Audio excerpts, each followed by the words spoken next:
NSFW. What is the scariest theory known to man?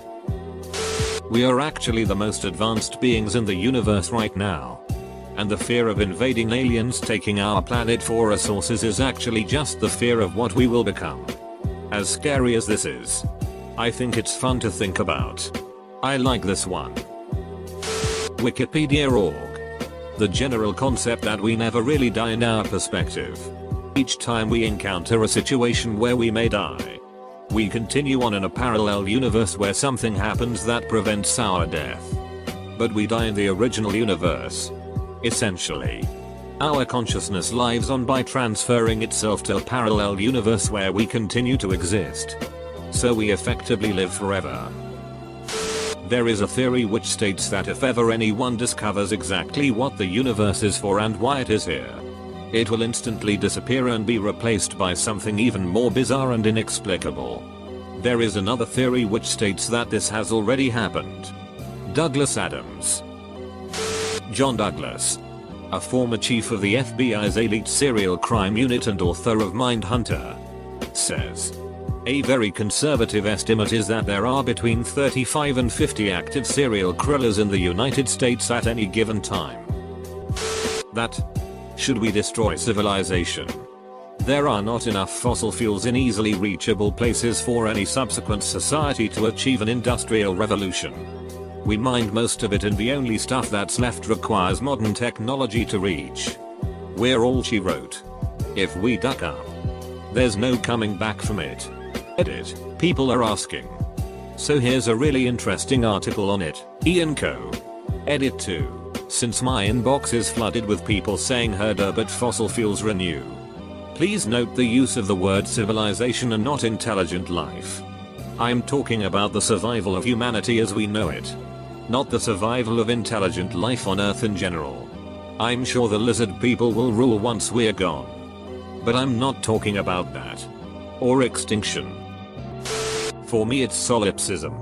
Easiest way to explain it is with a quote from Wiki. Solipsism, the philosophical idea that only one's own mind is sure to exist. As an epistemological position, solipsism holds that knowledge of anything outside one's own mind isn't sure. The external world and other minds cannot be known and might not exist outside the mind. As a metaphysical position, solipsism goes further to the conclusion that the world and other minds do not exist. Basically, every person you see, including family and friends, are possibly figments of your imagination and you can never know for sure. That any computer to be able to pass the Turing test would also be able to see that it would be a bad thing to do so. That there could be a machine right now that could act as a human but is also intelligent enough to know not to let us know it could. The brain in a vat theory. The brain in a vat is an element used in a variety of thought experiments intended to draw out certain features of our ideas of knowledge, reality, truth, mind and meaning. It assumes the following, that the brain is the origin of all consciousness. The brain operates on electrical impulses. External stimuli can affect the way the brain operates. Any external stimuli to the brain can be simulated to a degree that the brain cannot distinguish these simulated stimuli from natural stimuli.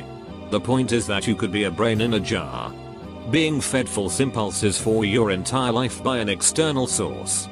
Or you, still a brain in a jar, could be hallucinating your entire life from lack of stimuli. There's a theory that our universe is in a false vacuum that will eventually collapse and completely destroy or ultimately alter our universe. That would mean that no matter how far we develop, no matter how many planets we'll settled, and no matter how many medical feats humanity will have accomplished, we would have a deadline where we would be forever deleted. Virtually all of mankind's fears, falling, spiders, etc., are based on things that were threatening to our ancestors. So keeping this in mind, why do so many of our images of monsters and demons look the same? That we live in a simulation.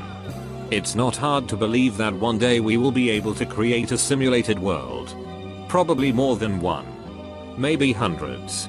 Maybe our simulated worlds will become advanced enough to make their own simulated worlds. And so on.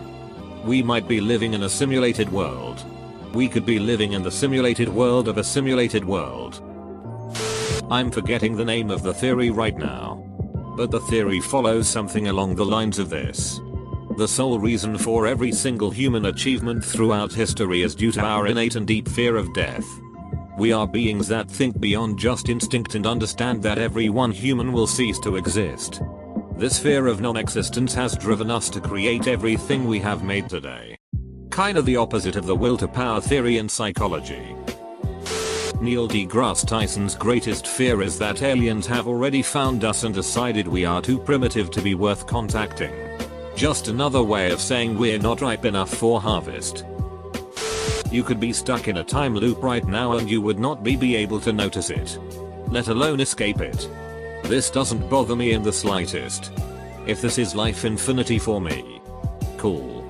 Hasn't bothered me in the slightest, and frankly I'm cool with being given a second shot. It didn't bother you the last time either. So that's good. That space is a lot like a jungle. We're basically here on Earth shouting out into the darkness with our satellites and technology. We're telling whatever might be out there exactly where we are. But in the jungle, monkeys don't try and contact tigers for good reason. We have no idea what's really out there. Most of the time, jungles are noisy places, filled with the calls of various animals. Some monkeys will even give out warning calls at the sight of a predator. There are very few things that will make a jungle go silent, or cause all of the fish on a reef to suddenly flee. None of them bode well for a careless human interloper. Let's hope space isn't like that. The Berenstein Bears theory. Go to your mom's house sometime and take a look at all those old books. And you'll see that the name is, and has always been, Berenstein. With an A.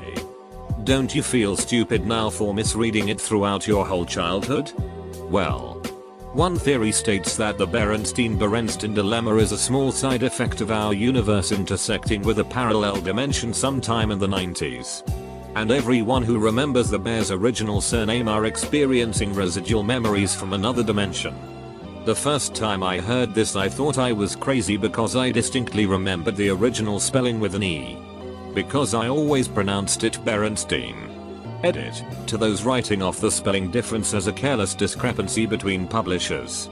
The books were not named for the Bears themselves, but rather for the authors Stan and Jan Berenstein, or Berenstein, depending on which dimension you lived in. Which means one effect of the dimensional shift that supposedly happened only a few years ago was the altering of the Berenstein family name at some point in the past. Those who remember the name with an A are simply remembering the new timeline. The scary robo-basilisk thingy.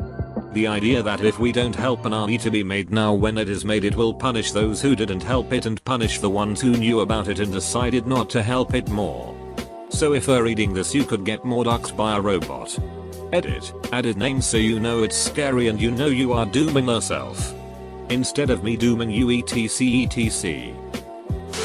Definitely the great filter theory, as it makes us look like naive simpletons merrily rowing towards the edge of Niagara Falls, singing all the way. There's something extremely frightening about hubris, especially on a species-wide level.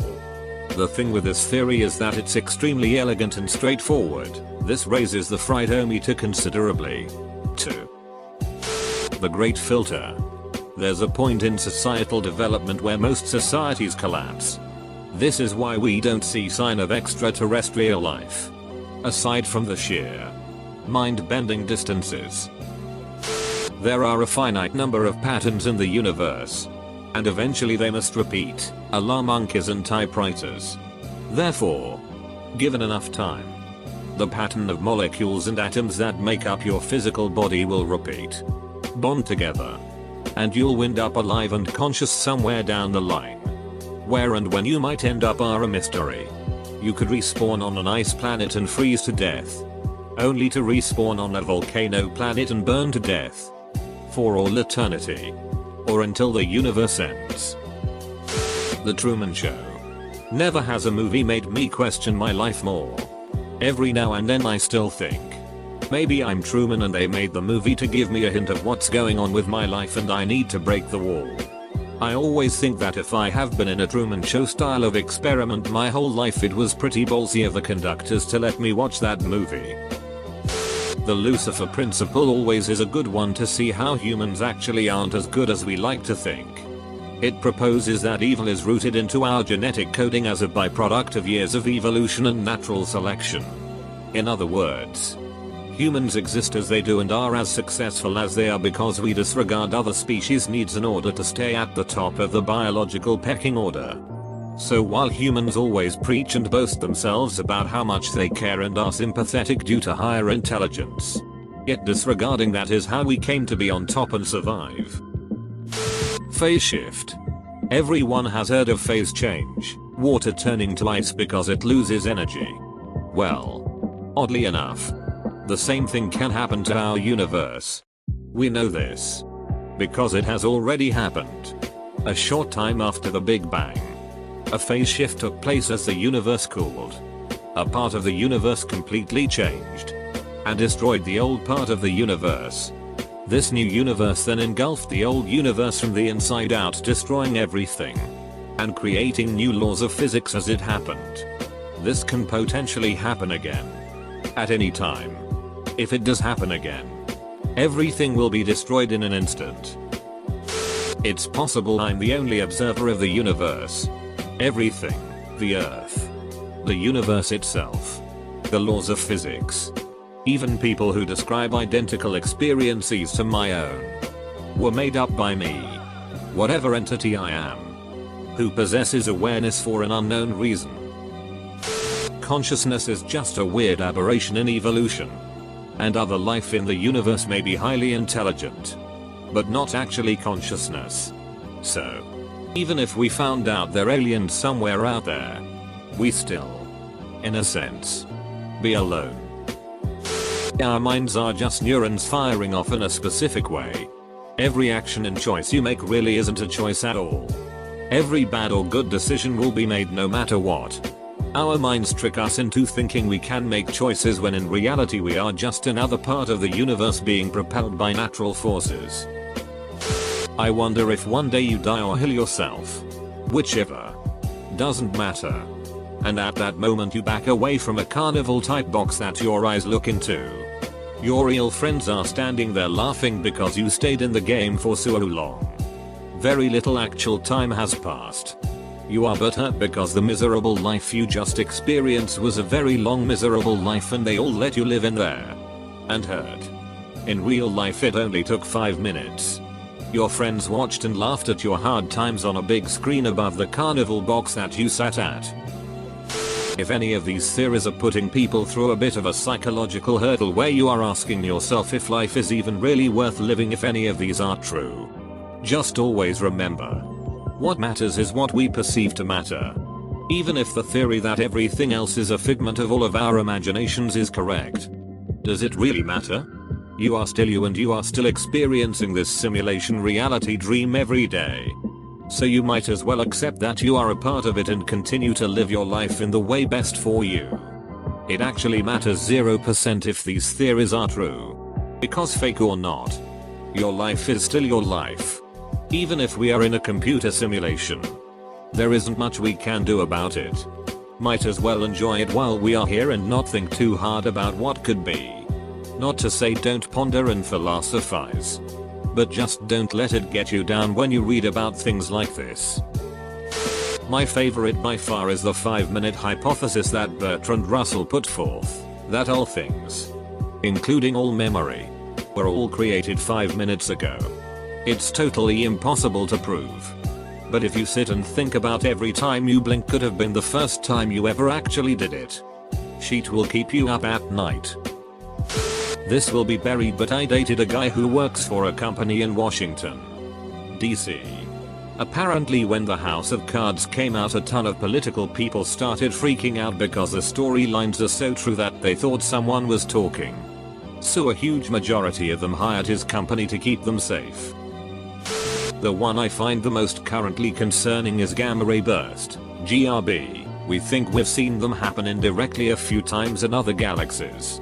And they are scary.